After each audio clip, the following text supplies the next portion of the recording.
আলী রাদিয়াল্লাহু তাআলা আনহুর কাছে কেউ গিয়ে জিজ্ঞেস করছে, হযরত তাকদীর কি একটু বুঝাই দেন তো, এটা তো বিরাট পেরেশানির জিনিস। এই তাকদীর বুঝতে গিয়ে তো বড় মুসিবতের ভিতরে পড়তেছি,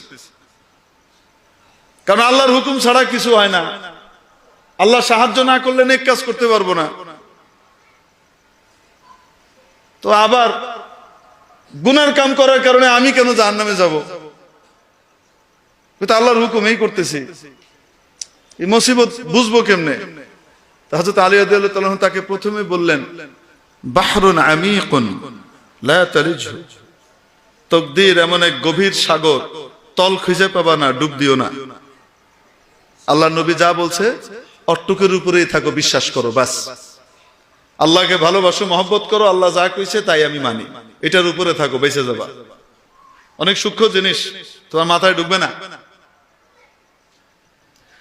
তরিকুন মুদলিমুন লা তাসলুকহু, অন্ধকার রাস্তা, হাঁটতে যাও না, খাদে পড়বা, লাইট নাই, গর্তে বেড়ে যাবা, ম্যানহোল দিয়ে তলায় বেড়ে যাবা, তলায় বেড়ে বুড়িগঙ্গায় বেরিয়ে যাবা।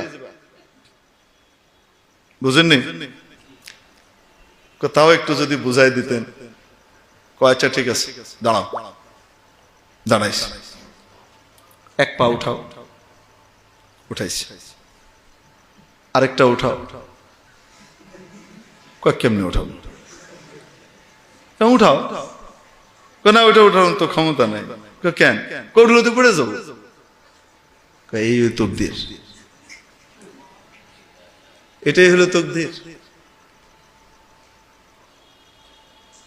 আল্লাহ তাবারাক ওয়া তাআলা বান্দিকে জান্নাতের রাস্তা জাহান্নামের রাস্তা পরিষ্কার করে দেখিয়ে দিয়েছেন, সাফ দেখিয়ে দিয়েছেন, ক্ষমতা দিয়ে দিয়েছেন, এখতিয়ার আর নির্বাচনের ক্ষমতা দিয়ে দিয়েছেন। তুমি যেটা ইচ্ছা নির্বাচন করতে পারো, তোমাকে এখতিয়ার দিয়ে দিলাম, তবে তুমি কি করবা এটা আমার জানা আছে, আমি তোমাকে বাধ্য করছি না। এখতিয়ার দিয়ে দিয়েছেন, ক্ষমতা দিয়েছেন, কিন্তু আবার মাঝে মাঝে নিজের কেন্দ্রীয় ক্ষমতাও প্রয়োগ করেন।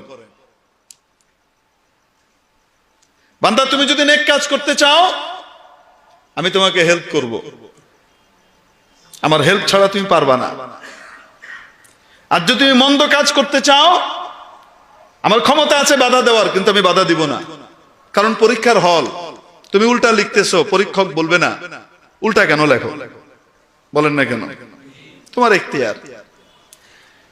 কিন্তু আল্লাহ তাবারাক ওয়া তাআলা ক্ষমতা রাখেন কি রাখেন না? বাধা দেওয়ার ক্ষমতা রাখেন কি রাখেন না? মাঝে মাঝে এটা প্রয়োগ করে দেখান যে আমি ক্ষমতা রাখি।